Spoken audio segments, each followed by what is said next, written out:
작년부터 올해까지 해서 뭐 우리가 예측했던 관련했던 시험 문제들이 은근히 많이 나왔어요. 재연이 개정이 좀 된다 이렇게 하다 보니까 재연이 나왔었고, 성능이고 소방설계 하다 보니까 거의 매회 시험 문제 나왔었고, 이렇게 해서 나왔었는데, 오늘은 소방기계 관련해서 가스계 소화설비도 좀 바뀌었었고, 뭐 재연도 이번에 이제 거실 재연설비, 우리 재연설비에 보면은 성능 확인, 즉 TAU 같은 게 새로 들어왔잖아요. 그런 내용 같은 것도 잠깐 한번 확인해가지고 넘어가고, 그런 것들 잠깐 설명 한번 해볼게요. 자, 소방기계는 제가 여기서만 말한 것이 아니라 그 전에 했던 유튜브에도 다 이런 식으로 됐다 보니까 꼭 참조를 해가면서 한 번씩 보시면 되면, 수계, 가스계, 재연, 내진, 이렇게 크게 이런 식으로 나눠서 공부를 하십시오 이렇게 말했어요. 그냥 수계의 대표적인 것이 스프링클러입니다 이렇게 말씀드렸어요. 가스계의 대표적인 것이 CO2입니다. 근데 보시면 알겠지만 스프링클러, CO2, 재연, 이게 법이 많이는 아닌데 조금씩 굉장히 필요한 법들이 바뀌었어. 그런 바뀌었던 내용들을 잠깐 한번 설명해주고 넘어갈 테니까 한번 보고요. 자, 수계의 스프링클러가 바뀌었는데 스프링클러가 많이 바뀌진 않았어.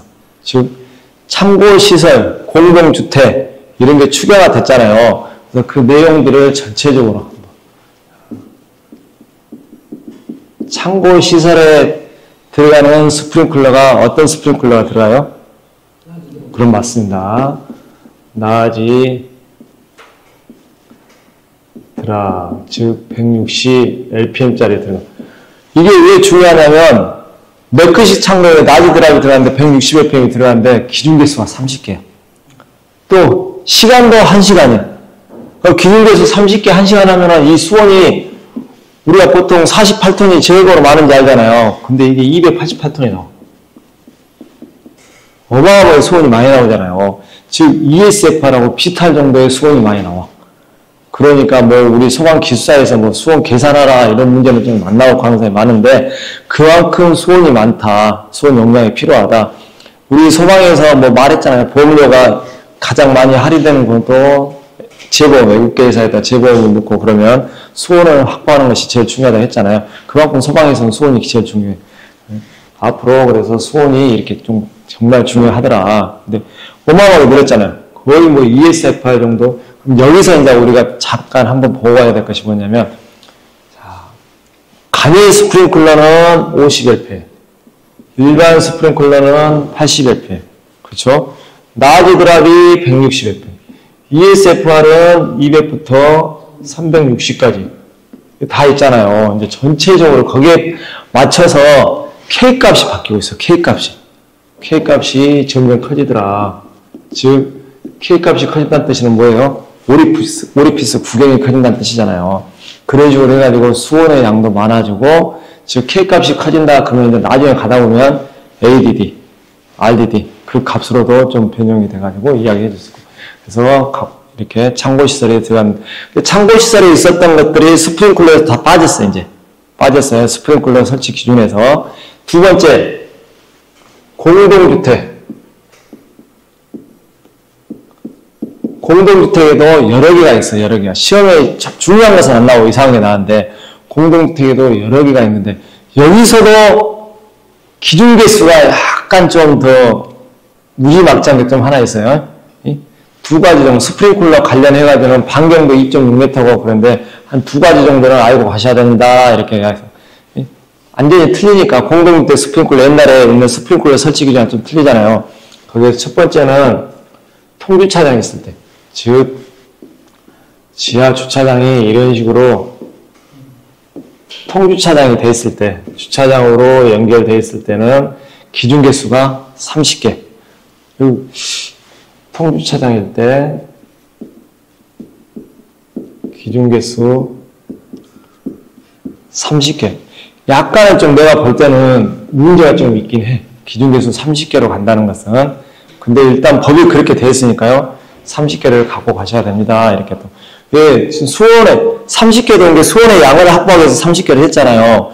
근데 굳이, 여기는 10개인데, 여기를 또 굳이 30개까지 할 필요 있나? 아무리 하지 가옥수가 좀 크다고 해도, 전기차 정도 있지 않는 한은 30개까지는 필요 없고, 만약에 수원이 필요하다 그러면은, 여기 주차장 정도만 기준계, 수원을 1시간으로, 여기는 20분이고, 여기는 기준계수 10개 갖고, 1시간을 했을 때, 그게 좀 더 효율적일 것 같은데, 이게 우리가 봤을 때는, 이거 법이 바뀌지 않을 건데, 소방기술사 시험 문제 나온다 하면, 발전 방향, 고려사항, 개선사항, 이런 식으로 해갖고, 그 정도 부분은 알고 가시는 게, 약간의 우리가 기준계수를 10개라고 그냥 시간을 1시간으로 하는 것이 좀 더 효율적, 그러면 발전기 용량이나 뭐, 우리 펌프 용량 같은 게 많이 줄어들 수 있잖아요. 유지 관리도 좀 훨씬 편할 수 있고, 그러니까 그런 방법을 제시해 줄 수 있더라. 이렇게 하고 하나는 또 뭐가 있냐면, 이거 시험을 보면, 이거 올해 시험에 나왔거든?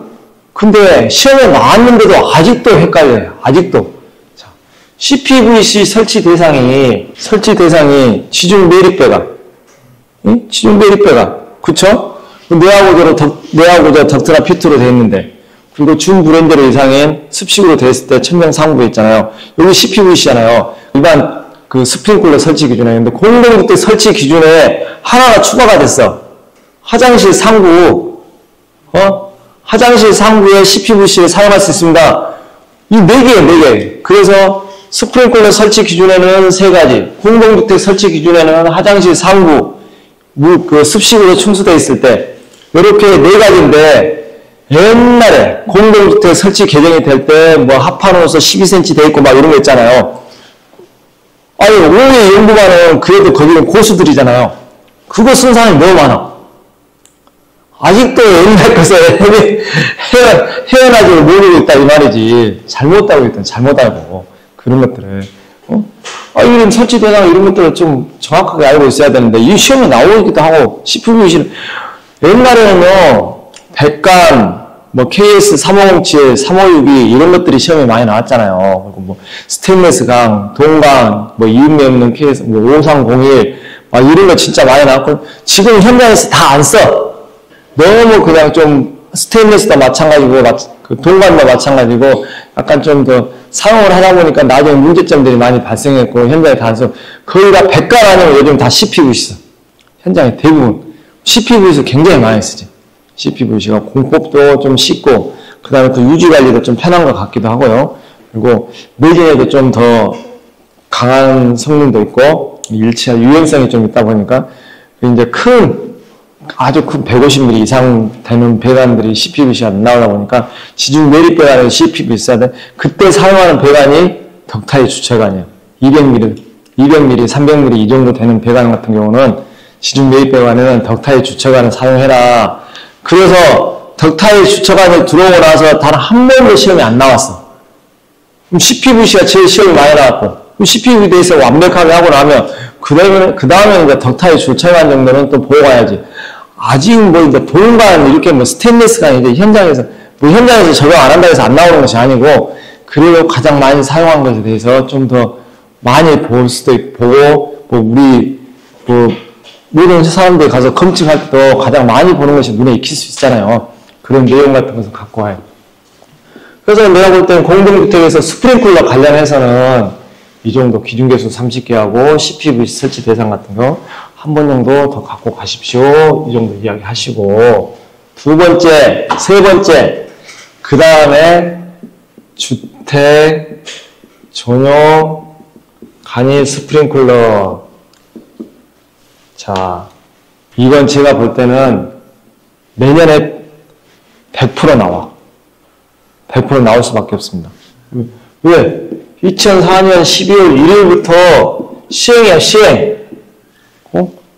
법이 2022년 12월 1일부터 뭐 공동주택이 뭐 기존에는 아파트 기숙사가 있다가 그 다음에 이제 2023년부터 연립주택 다세대 주택이 시행이 된다 이렇게 하고 연도가 시행이 됐어.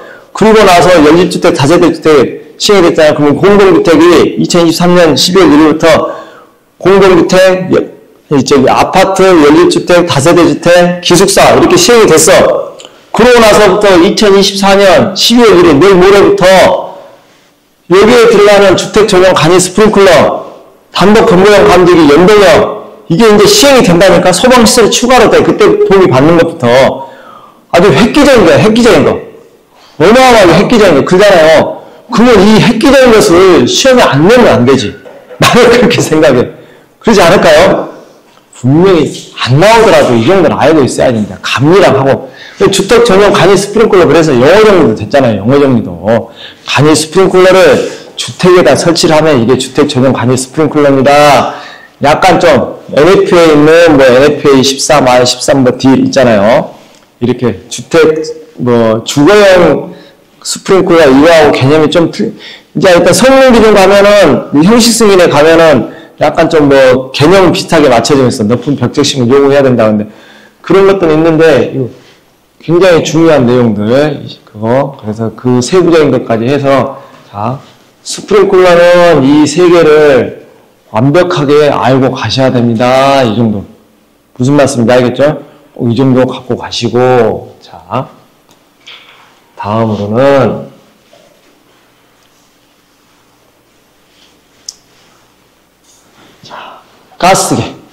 가스계도 올해 정말 법이 조금씩 추가가 된다는데 아마 이제 들어올 거다 하는 것들이 정말 들어왔으니까 꼭 한번 갖고 가는 게 뭐냐면 가스계의 대표적인 것이 CO2라고 했잖아요. CO2에 우리가 말하는 안전시설 등 CO2에는 안전시설 등이라고 해가지고 들어왔어. 즉, 첫 번째 시각경보장치, 두 번째 안전표지, 세 번째 요 안전시설 등이라고 해서 들어왔어요. 세 번째 정말 우리가 많이 했던 거 부치제. 그래서 부치제는 시험에 우리 법에 없을 때도 시험에 자주 나왔어. 제가 항상 이야기하잖아요. NFP에 있는데 우리나라에 없는 것은 언젠가는 시험에 나오고 언젠가는 법에 들어옵니다. 이렇게 말했어. 부치제는 시험에도 여러 번 나왔으니까 법에 들어올 거다. 이런 식으로 말했어. 근데 이 부치제가 정말 좋게 나왔죠. 내가 볼 때는. 나는 부치제를 왜 배관에다 설치할까? 방어구역에다 설치를 해가지고 시각 경보기 작동할 때나 아니면 감지기 하나 작동할 때 그냥 부치제 딱 싸가지고 역한 냄새 나갖고 바로 나가야지. 이미 CO2 정도 되면은 부치제가 나왔고 냄새 이렇게 이 정도 맡으면 반틈은 가버린 정도라 이렇게 그만큼 그렇게 했는데 그 내용까지 정확하게 해서 들어왔어. 부치제 같은 거. 시각 경보장치하고 안전표지 같은 경우는 굳이 설명할 필요 없는데 부치제 같은 경우는 잠깐 설명하면 자 이렇게 있고 그 다음에 여기에 안전 밸브 있잖아요. 안전 밸브에 설치되는 가스를 건물 외기에다가 보내더라. 이렇게 굉장히 중요한 거예요. CO2는 항상 말하잖아요. 이건 독성 가스에 가깝다고. 20%면 즉시 사망이에요. 즉시 사망. 248장이 2%, 4%, 8%, 10%, 20%. 20%면 즉시 사망이고 10%면 의식불명이야. 의식불명. 근데 우리는 설계의 최하 몇 프로래요? 34%를 하잖아요. 그러니까 알고 있어. 내가 이거 알고 있는데 공사를 하다가 갑자기 가스가 이렇게 터져볼 수가 있다. 문제가 생겨서 할 수 있잖아. 그러면 하는 시간에 가버려. 34%면 즉시 사망이라고 했잖아요. 그렇게 해서 사망사고가 굉장히 많이 났으니까. 그래서 여기서 나오는 이 안전밸브에서 나오는 이것도 외부로 해라 해갖고 이번에 들어가서 굉장히 중요한 말이에요. 그 다음에 그 전에 뭐가 들어왔었어요? 여기다 설치하면 안 되겠지. 요렇게. 그 전에 수동 잠금 밸브도 들어왔어. 수동 잠금 밸브도 여기다 설치하지 말고 선택 밸브마다 설치를 하십시오. 이런 식으로. 이게 소방 안전원 교육자료 책에도 나왔다고 이렇게 말씀드렸어요. 여기가 말하는, 이제 우리가 흔히 말하는 선택 밸브, 집합관, 집합관 발구 이렇게 딱 있는데 지금 부치제를 사용을 할 때 어떤 식으로 사용을 해야 되냐 그러면은 자 여기 방어구역이 있으면은 여기에 시각 경보기 설치를 하고 그 다음에 안전표지 같은 것을 여기다 달고 지금 안전시설 등에 들어갔어. 안전시설 등에 이 수동 잠금 밸브를 넣어야 될지 안 넣어야 될지는 이제 판단을 한번 해봐야 돼. 안전시설 등에는 정확히 안 들어갔는데 안전장치는 이제 계속 있으니까 거기에 넣어야 될지 모르겠지만 자 여기에다가 선택 밸브 2차 측에다가 부치제를 설치하라고 또는 방어구역에다가 부치제를 설치를 해라. 그러고 나서 정확한 내용은 없는데 아마 수동 조작 밸브에 연결을 해서 하든지 인위적으로 하든지 이거 내가 하고 싶었던 거야. 이거 내가 옛날에 지나가는 말로 이렇게 하는 것이 더 낫지 않을까? 오늘 빨리 형식성이라도 내십시오. 막 이렇게 이게 여기 배관에다 설치하는 것보다는 여기에다가 인위적으로 이렇게 해서 나는 것이 훨씬 더 나을 수 있습니다. 막 이런 식으로. 물론 오동작에 대한 것은 너무 고민하지 마자. 우리가 소방시설을 하는데 오동작 때문에 뭐 이 불편을 사람 생명이 왔다 갔다 하니까 그런 것은 고민하지 말고. 근데 여기다 할 수 있는 방법 하나, 방어구역에다 설치하는 방법 하나. 제가 볼 때는 방어구역에다 설치하는 것이 훨씬 근데 전기적인 시설이 저 들어가겠지. 아마 우리 칙칙이 뿌리듯이 뭐 방향기 뿌리듯이 그런 식으로 연결을 해가지고 어떻게 연결해갖고 전기적 신호를 보내 좀 더 복잡하니까 사람들이 여기 할 가능성이 많긴 해. 여기다. 그러면 우리는 약간 좀 더 개선사항 같은 거 고민을 한번 해봐야 된다 이 말이지. 만약에 부치제 정도 여기에 섞여있는 부치제 정도는 냄새를 맡았다 하면은 어떻게 된다고?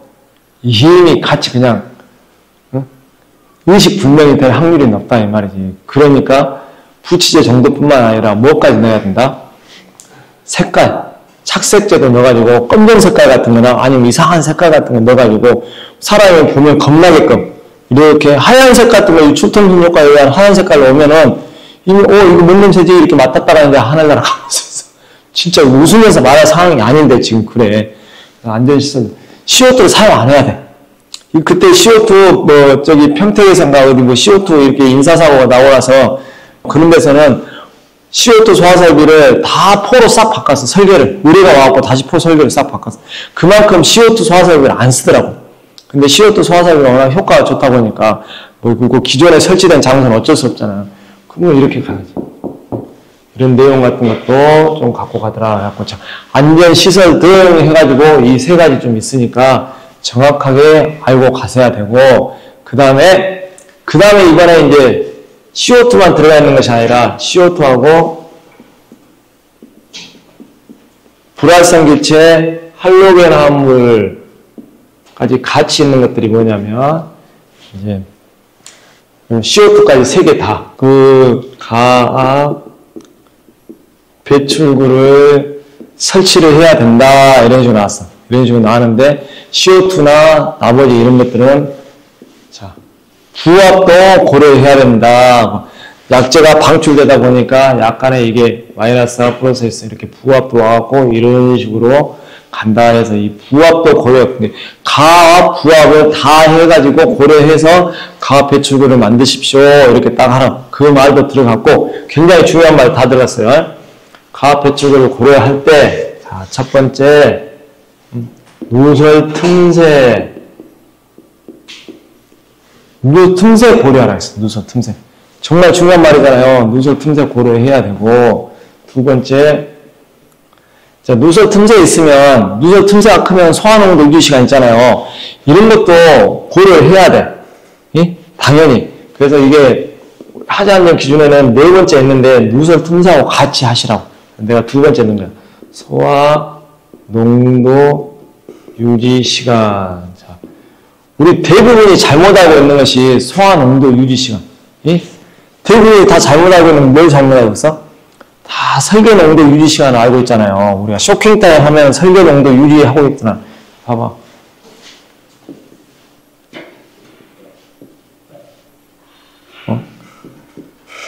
소화농도에다가 설계농도 여기다가 AC급에 1.1. 이제 이게 바뀌었지.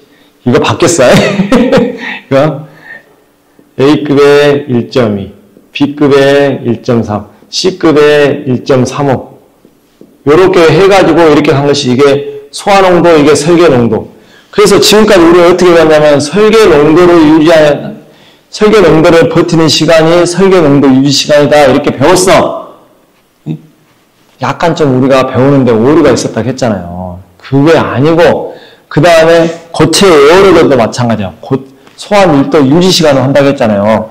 그래서 곰곰이 생각해 보니까 이건 소화 밀도 유지 시간이 설계 농도 유지 시간이 아니고 다 여기서부터 이게 NFPA 규정이나 우리나라 해설서 규정에도 보면은 여기서부터 방출 시간에서부터 약제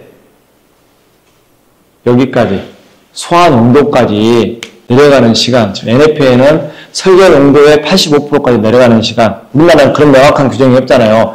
그래서 정의를 어떻게 했냐면 여기서 방출 시간에서부터 여기까지 또 유지 시간이 쇼킹 타임이 맞다 이런 식으로 지금 해놨어. 근데 우리가 지금까지 알고 있었던 것을 약간 좀 잘못 알고 있는 거예요. 잘못 알고. 이번에 시험에 나온 것도 설계 농도 유지 시간이라고 약간 나왔는데 이제 그것보다는 정확하게 나왔잖아요. 소화 농도 유지 시간, 고체 에어로들은 소화 밀도 유지 시간을 10분간 유지하라 이렇게 정확히 나왔잖아요. 그래서 이제 지금까지 갖고 있던 것을 다시, 이게 제가 우기는 건 아니에요. 뭐가 나왔냐면 해설서도 이렇게 나왔고, 소방안전 교육자료도 이렇게 나왔고, 그 다음에 NFPA는 방출 시간에서부터 소화 농도 85%까지 내려오는 시간, 그것을 우리나라 시간에 적용하면은 소화 농도 유지 시기다. 즉, 쇼킹 타임이, 영어로 쇼킹 타임이 우리나라 보면 소화 농도 유지 시간이 맞다. 정확하게 이렇게 나와 있어요. 그러니까 지금까지 우리가 갖고 있었던 건 다시 한번 바꿔보고, 군대 들어왔다고 가압 배치고 할 때 누설 틈새하고 이게 4번인데 소화 농도 유지 시간도 고려를 해가지고 가압 배치국을 만들어라. 또! 자, 약제가 방출됐을 때 방출 압력. 그쵸? 방출 압력 당연히 고려해야 되죠. 방출 압력 고려해야 되죠. 그 다음에 약제가 방출했을 때 이 방출 압력에 견딜 수 있는 내압 있잖아요. 견딜 수 있는 구조 압력 있잖아요. 그럼 그런 압력, 내압까지 싹 고려해야 된다. 이게 시험에 나왔어. 굉장히 중요한 말이에요. 아주 중요한 말이니까 여기까지는 고민을 좀 한번 해보고 갖고 가셔야 된다. 이렇게 하시고요. 자, 여기까지는 이론적으로 잠깐 이야기했던 거고, 그 다음에 이제 우리 법이 개정됐던 문구 있잖아요. CO2 소화설비나 이런 것들은 다시 한번 보면서 하겠습니다.